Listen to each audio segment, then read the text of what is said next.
The morning began like so many others, with 16-year-old Maya Carter stepping off the city bus carrying a worn backpack filled with schoolbooks and dreams much bigger than the neighborhood she called home.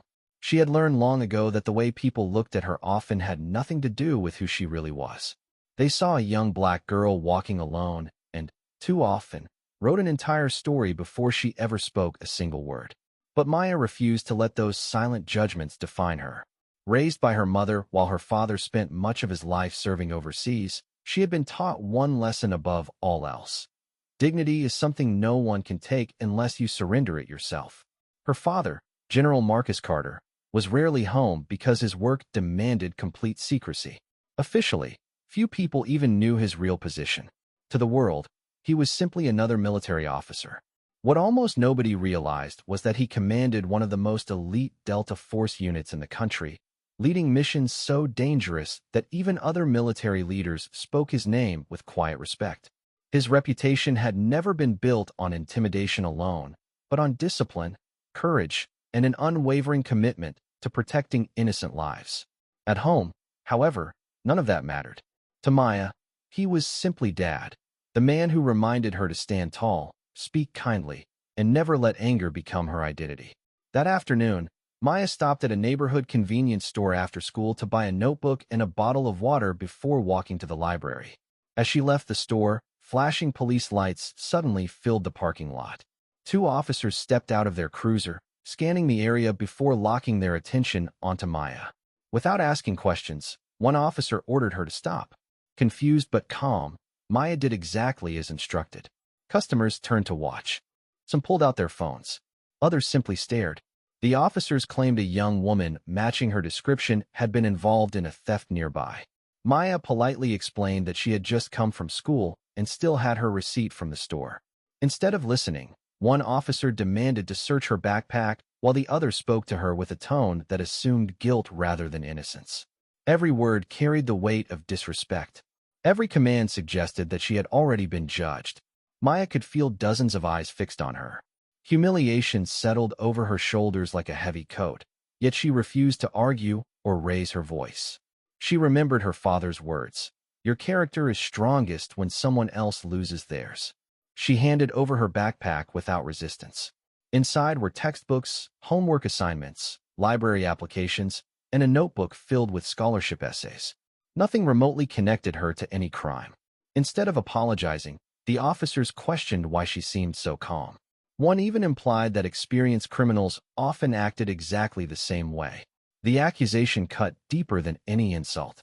Maya looked directly at him and quietly replied, "Being respectful doesn't make me guilty." Her voice never shook, but everyone watching could hear the disappointment behind her words. A woman from the crowd stepped forward and insisted she had seen Maya enter the store directly from the bus stop. Another customer confirmed the same story. Still, the officers continued pressing her with questions that seemed designed more to justify their actions than uncover the truth. What none of them knew was that halfway across the country, General Marcus Carter had just completed a high-level national security briefing when his secure phone vibrated with an emergency family notification. Maya's mother had received a message from a bystander who recognized the growing tension and feared the situation might escalate. Attached was a short video already spreading across social media. Marcus watched the clip in complete silence. He saw his daughter standing perfectly still while being treated like a criminal despite offering complete cooperation. Around the conference table, seasoned military leaders noticed something they had rarely witnessed before. Marcus did not raise his voice. He did not slam his fist. Instead, he became frighteningly calm. Those who knew him understood exactly what that meant. Years commanding America's most elite special operations forces had taught him that emotional reactions solved nothing. Facts, discipline, and accountability solved everything.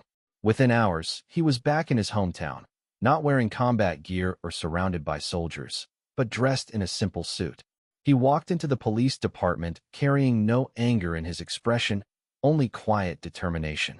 News of the incident had already reached senior officials, and the police chief personally greeted him. At first, the chief assumed he was simply another concerned parent demanding answers. Then Marcus introduced himself and quietly placed his military identification on the desk. The room fell silent. Several officers instantly recognized the insignia. Others quickly searched his name and realized they were standing before one of the most respected Delta Force commanders in modern military history, a man whose leadership had saved countless American lives during missions that would never appear in history books. Yet Marcus never mentioned his achievements. Instead, he asked a single question. If my daughter had been anyone else's child, would this have been handled differently? No one answered. The body camera footage was reviewed alongside surveillance video from nearby businesses. Every recording confirmed the same reality. Maya had done absolutely nothing suspicious. She had followed every instruction. The officers had ignored witness statements, dismissed evidence, and continued treating her as though innocence needed to be earned rather than presumed. The truth was undeniable. The chief immediately launched an internal investigation, placed the officers on administrative leave, and publicly acknowledged that serious mistakes had been made. But Marcus made something equally clear. This is not about revenge, he said during a community meeting. It is about restoring trust. Justice means correcting wrongdoing, not creating more of it. His words surprised many who expected outrage. Instead, they witnessed leadership rooted in integrity. Maya attended that meeting beside her father. She listened as neighbors shared stories they had carried for years. Stories of being judged before being heard, of fear replacing confidence whenever flashing lights appeared behind them.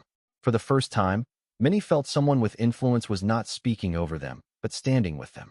Marcus reminded every officer present that authority without humility becomes dangerous. He also reminded community members that accountability and respect must exist on both sides if lasting trust is ever to grow. The room, once filled with tension, slowly transformed into a place of honest conversation. In the weeks that followed, the department introduced new training focused on bias awareness, communication, and de-escalation. Independent oversight was strengthened, and officers were encouraged to build relationships within the neighborhoods they served rather than only appearing during emergencies. None of these changes erased Maya's painful experience, but they ensured her humiliation would not be meaningless. Schools invited her to speak about resilience. Community organizations asked her to mentor younger students. She never portrayed herself as a victim. Instead, she described herself as someone who learned that courage is not always loud. Sometimes courage is remaining calm while the world expects you to break. Months later, another young girl approached Maya after one of her speeches and quietly admitted she had almost stopped believing people like her could ever be treated fairly. Maya smiled gently and answered, "Fairness doesn't become real because people promise it. It becomes real because ordinary people refuse to stop demanding it." Across the room, Marcus watched with quiet pride. Every medal he had earned, every mission he had completed, every title he carried suddenly seemed insignificant compared to the strength standing before him. He had spent his life defending his country from enemies abroad, but his daughter had reminded him that some of the most important battles are fought at home, with dignity instead of hatred, with truth instead of assumptions, and with courage that refuses to disappear even after injustice tries to steal it.